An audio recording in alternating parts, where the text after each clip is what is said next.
తెలియజేసుకుంటున్నాను. బి శ్రీనివాస్ గారు. తాడేపల్లిగూడెంలో దాదాపుగా 16,000 ఎకరాల భూమి ఎరువులు పండి 40 రోజులు దాటిన తర్వాత నాటిన 40 రోజులు దాటిన తర్వాత పొలాలన్నీ కూడా మొలడం జరిగింది అధ్యక్ష. దానికి కారణం పాత ప్రభుత్వం ఏదైతే ఉందో మాకు ఎర్రకాలువ జలాశయం ఉందో అధ్యక్ష, దాని నుంచి వచ్చే నీరుని వేసుకునే కాలువ గట్టు ఒకటి ఉంది. ఆ గట్టు అన్ని చోట్ల తెగిపోయింది. 5 సంవత్సరాల్లో కనీసం దాన్ని రిపేర్ చేయలేదు అధ్యక్ష. మరి దాన్ని ఒక మాదిరి వర్షం వచ్చినప్పుడల్లా వేలాది ఎకరాలు మునిగిపోతూ ఉంది. మరి పంట నష్టం జరుగుతుంది, రైతు ఇబ్బంది పడుతూ ఉన్నాడు.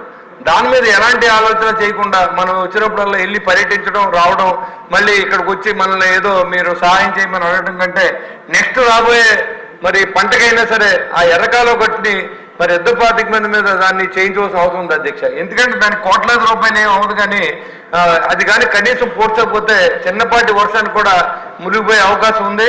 మరి రూరల్ మండలానికి వచ్చేటప్పుడు 10,000 ఎకరాలు, మరి పెంటపాడు మండలం 7,000 ఎకరాలు కూడా మునిగిపోయి పూర్తిగా నీటి మట్టం అయింది. మరి 40 రోజులు దాటింది అధ్యక్ష. 15,000 రూపాయలు ప్రతి రైతు 15,000 నుంచి 20,000 రూపాయలు పెట్టుబడి పెట్టారు అధ్యక్ష. మరి వాళ్ళందరికీ కూడా మనం అయితే ప్రజెంట్ ఉన్న పరిస్థితుల్లో మరి మేము అందరూ కూడా చెప్పాం, ఇవాళ మన దగ్గర డబ్బు లేదు, కానీ ఏదైనా సెంట్రల్ గవర్నమెంట్ డిజాస్టర్ మేనేజ్మెంట్ నుంచి ఏదైనా మనకు డబ్బులు వస్తే మరి ఆ డబ్బునైనా కానీ కనీసం వాళ్ళకి ఎంతో కొంత మనం ఇస్తే బాగుంటుందని చెప్పి మా ఉద్దేశం అధ్యక్ష.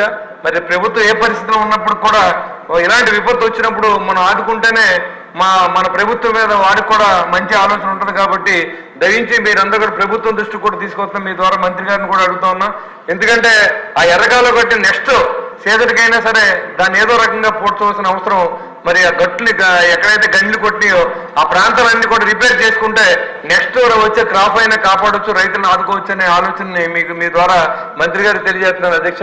కావున మంత్రి గారు కూడా ఒకసారి విజిట్ చేసి వారు చూసిన తర్వాత దాన్ని కూడా ఒక రకంగా దానికి ఏదైనా రిపేర్లు పెట్టించవలసిందిగా నేను మిమ్మల్ని మీ ద్వారా మరి మంత్రి గారిని కూడా అడుగుతూ ఉన్నాను.